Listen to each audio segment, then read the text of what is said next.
Hello everyone, this is Stephen Balch, your instructor for Introduction to Computer Applications at Ozarka College.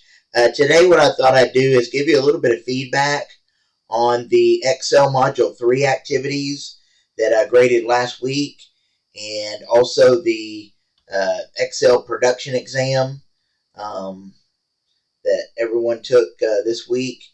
And then I'm going to tell you what we've got coming up due for PowerPoint Module 1 next week. Okay, so the first thing is, like I said, I did finish grading the Excel Module 3 activities last week, and most of you did well on those. Just like I always tell you, I really appreciate the time and effort that you're putting in, and just keep up the good work on that. Most of you also did well on the Excel Module 3 exam.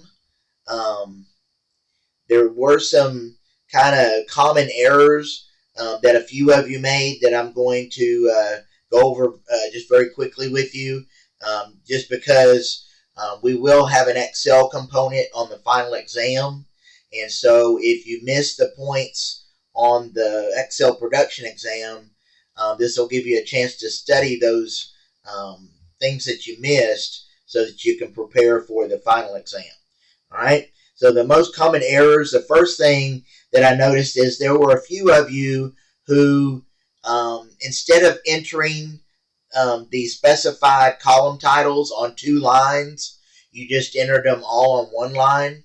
And this is something that the technique for entering multiple lines in a cell to kind of save horizontal space in your worksheet when you're typing in the titles of the columns. That was something that was discussed in the textbook. It showed you how to do that, and you actually had to do that on a few of your assignments. So it should be something that you've already completed and understand how to do. But basically, if you remember, just to kind of refresh your memory, what you do to enter more than 1 line in a cell is you type in the first line, and then you press Alt-Enter on your keyboard, and then that will insert another line in that cell right below the line that you just typed in, and then you can type in your second line. And then if you have a third line, you do the same thing, Alt-Enter, and enter the third line of the cell. So most of you did that perfectly fine. There were a few of you, though, that did not do that. So just thought I would point that out, that that's how you do it. You use that Alt-Enter technique to enter multiple lines in the same cell. All right. Also, there were a few of you who inserted the calculated values in the worksheet rather than inserting the formulas and functions. And this is something I've discussed several times, but it's important enough that I need to explain it one more time. And most of you are inserting the formulas and functions fine. You're doing great on that. But there are a few of you who either on 1 or 2 of the calculated values, or some of you did on several of the calculated values, you inserted the actual calculated value instead of inserting the formula or function to create that calculated value. And the main reason that you don't want to just insert the calculated value and instead you do want to insert the formulas and functions is that that's kind of the whole purpose of using Excel, is to insert those formulas and functions so that when you go to make changes to the worksheet later on, it will automatically recalculate all those formulas and functions that you typed in. And also, it recreates any chart that you base those numbers on. So it just makes Excel much more useful as a tool, and when you actually insert the formulas and functions. If you just insert the calculated values, then what you're going to have to do every time you want to update the worksheet, you're going to have to, on either a calculator or somewhere, you're going to have to, recalculate all those values and then enter those manually in your worksheet. And so part of one of the objectives of or outcomes of learning how to use Excel is how to properly insert formulas and functions so that you can avoid that time wasting process of having to recalculate all those values every time you make changes to the worksheet. All right, so just let me know if you have questions about that. Like I said, most of you did well on the formulas and functions, but there were a few of you that really need to practice that a little bit more. And like I said, there will be a component, an Excel component on the final exam. So if you still don't really understand how to insert formulas and functions, then you need to really practice that by going back over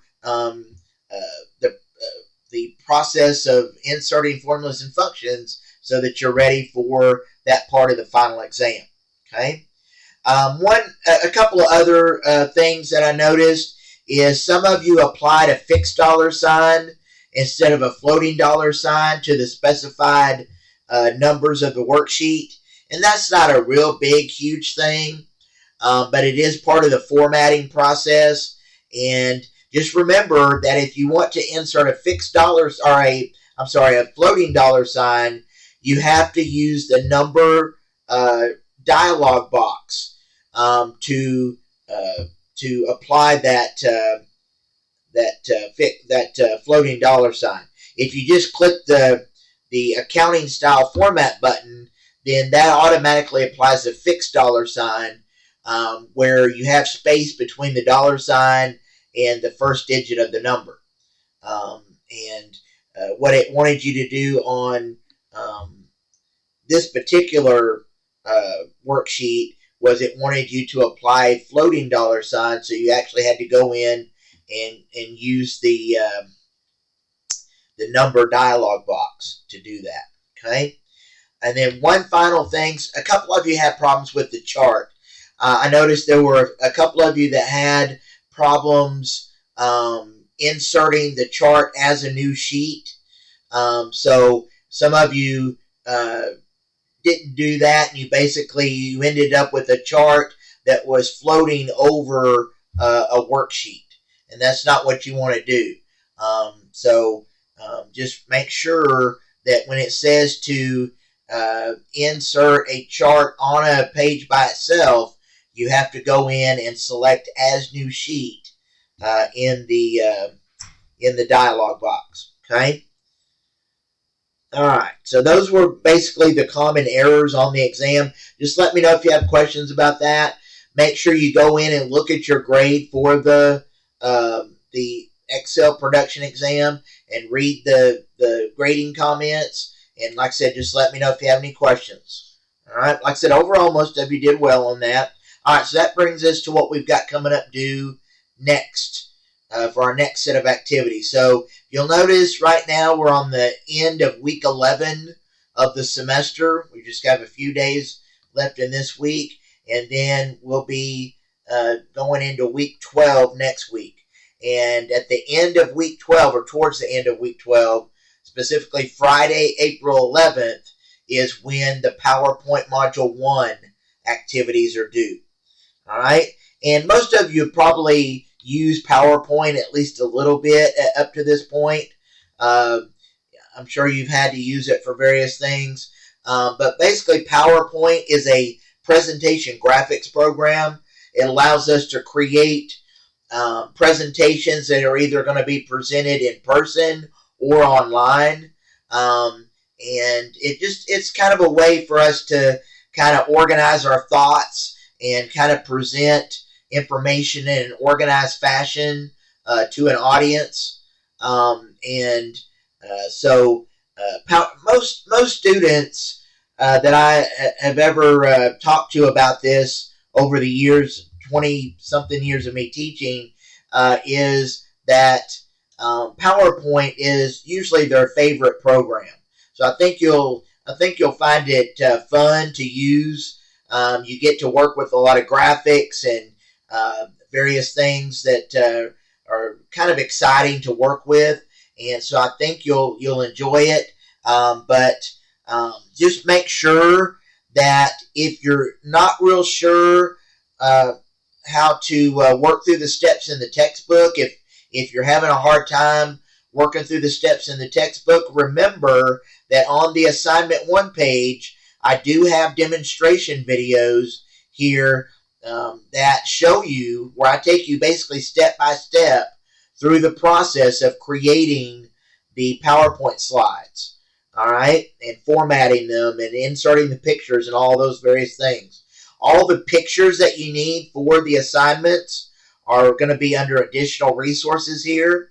So the first thing you'll have to do to create this first assignment is you'll have to save all of these pictures to your computer. All right. Do not use just copy and paste. Don't open up each one of these and then copy and paste into your PowerPoint slide, because it won't be formatted correctly. So make sure you're following the directions. It shows you right here where it says, please use the exact picture specified. Right there in that paragraph, it tells you exactly how to save each of the pictures to your computer, and then use the insert picture button in PowerPoint to insert the pictures. The other thing that I need to kind of tell you about with PowerPoint is as far as sizing and positioning the pictures. It's going to show you as you work through the textbook, and also on my demonstration videos I show you this. It's going to show you how to properly size each picture and exactly where to place it on the slides, and make sure that you take your time and do that correctly. When you're positioning the pictures, it's going to have you use what are called smart guides, which are just little guides that allow you to position pictures correctly, both horizontally and vertically on the slides. And before you turn in your PowerPoint assignments, make sure that you go in and check each slide and every object on each slide to make sure that it's in the right place, that it's formatted correctly, sized correctly, because I'm going to be checking all those things when I grade, okay? Because all those things are extremely important in PowerPoint, okay? Those are things that those are kind of the outcomes that we're trying to reach, to try to accomplish when we're learning how to use PowerPoint, okay? Also, let me remind you of one other thing here. Let's go back to the activities page here. Right here, the PowerPoint Module 1 help discussion is what I'd like you to use if you have a question as you're working through PowerPoint. You know, some of you may not have had much experience with PowerPoint, and you may get stuck somewhere or have some kind of issue, you know, that you need to ask about. And that's what I'd like you to use, is that PowerPoint Module 1 help discussion. Ask your question there, and that way when I answer your question, other students that may have similar questions will be able to, that it'll benefit other students as well. All right?